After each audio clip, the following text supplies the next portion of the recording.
Hello guys! I'm here again, long time no see. For today's video, we are going to unbox my gift from my lady boss. And we'll see what I got. There you go guys. There you go. Wala talagang time guys, kaya isang bag to guys, isang bag. Ayan guys. Ayan.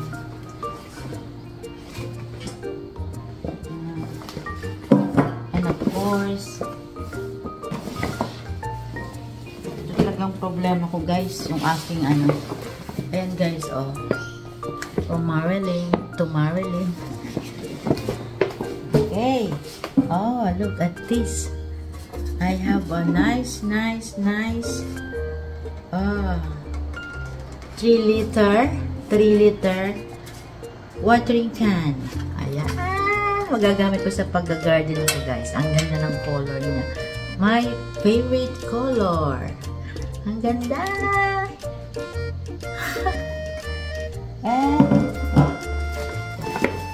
And then meron tayo dito. And we have garden gloves. Ang ganda talaga guys. Alam niyo na mahilig ako sa mag-garden. Kaya ito yung kanyang napili for me. Thanks Angie. Thanks my boss. To my boss. And we have another one guys. Oh, look at this. Oh, look. So beautiful. And I have like a big bag. Yeah, kung gusto mong mag-travel like 2 days, 3 days, pwede mo ilagay dito ang iyong mga damit. Look at sports girl. So nice. Oh, I love it. I really love it.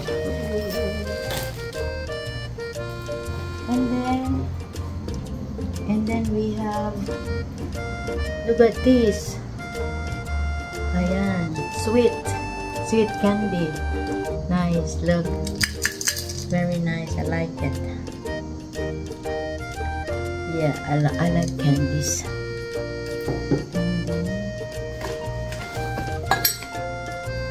We have, oh, this is nice. This is Rejuvenate Bath Salt. Ayan. Pag gusto mong magbabad sa bath, ilagay mo lang to. Ang ganda nito. Rejuvenate Bath Salt.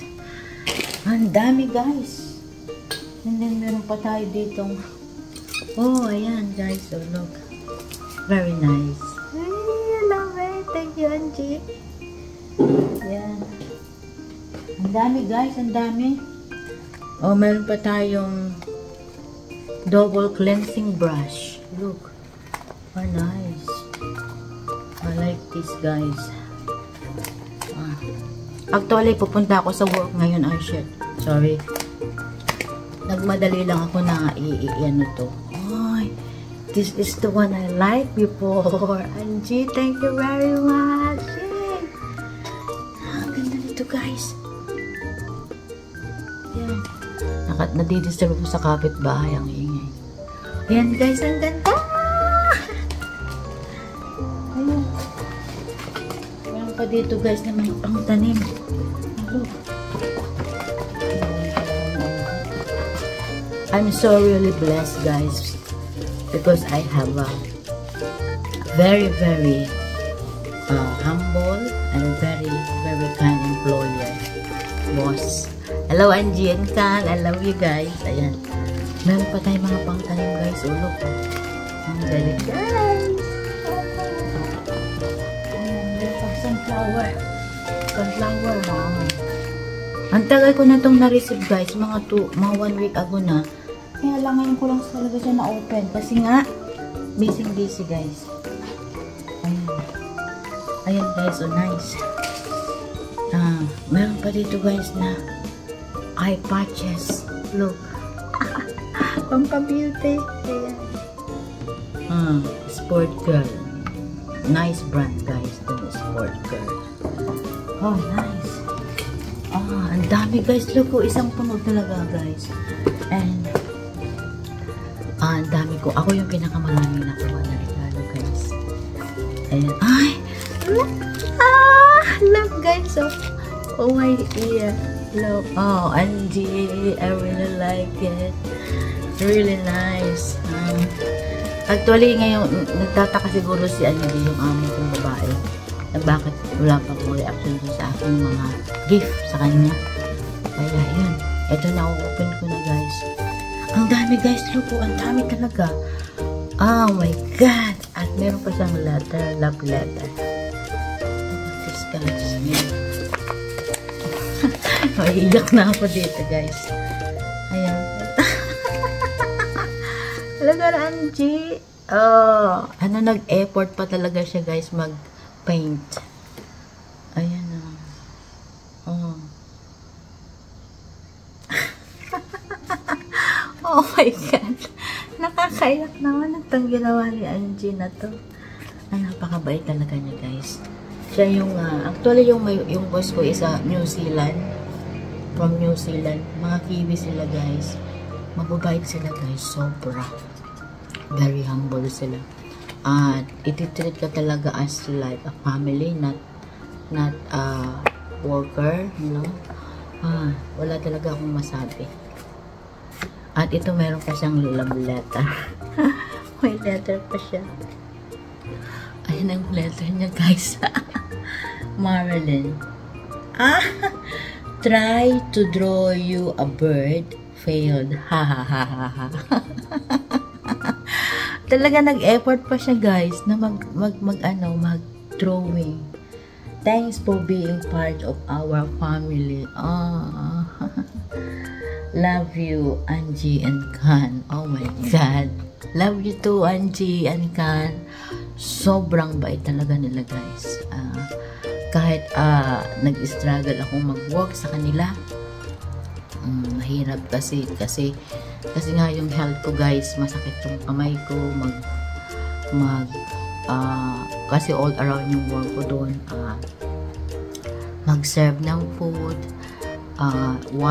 dishwashing, plates, everything. Talagang mahirap. Hindi ko lang talaga kayang mag-kitchen hand sa kanila kasi sobrang mahirap. Kasi yung aking kamay talagang hindi ko kaya. Kahapon nga, guys, nakabasag ako ng isang cup saka isang coffee, yung maliit na lalagyan ng coffee. So talagang nakabasag ako. Sobrang hirap talaga, guys, pero ang saya kasi wala ka talagang mapifeel na alam mo yung sa work, wala kang ma-feel na discrimination, mga bullying, wala, guys. Talagang we treated like a family in my workplace. Sobrang bait talaga nila, guys. Sobrang bait nila. Kaya kahit papaano, at talagang nagtatsaga talaga ako, guys. Kahit alam kong maliit yung sweldo, pero hindi naman yun ang importante. At hindi na importante, at least kahit papaano nakaka-work ako. Kasi first time job ko talaga ito sa Australia, guys. Dahil never pa ako nag-work nung nabubuhay pa si daddy. Never pa ako nag-work. So, ito talaga yung first job ko. At guess what? Sabi nila, ako daw yung pinaka longest employees. So, ako talaga yung pinakamatagal. Kasi yung iba, ako yung continuous na hindi talaga nag-stop. Yung iba kasi nag-resign, bumalik. Yun, kaya ako daw yung pinakamatagal. At hopefully, ako pa rin yung pinakamatagal hopefully, see you next year. Kasi, ulit kami, mag-Thanksgiving ulit, mag-Christmas party. Tapos, magbigay ulit siya ng gift. Pero wala pa akong gift sa kanya, guys. Pero, sabi niya, wag daw akong magbibigay kasi no need daw niya. Pero magbibigay ako na yung gift na talagang hindi niya talaga malilimutan talaga. Thank you, Angie. I love you. Yeah, and you're blessed to me. You're a blessing to me. And see you. And thanks. Thanks for the patient. You know, sometimes we're not perfect. So thank you, Angie, for the gift. I love you. I love you, Angie and Kan, and the family. Hood family. Thank you. Bye now.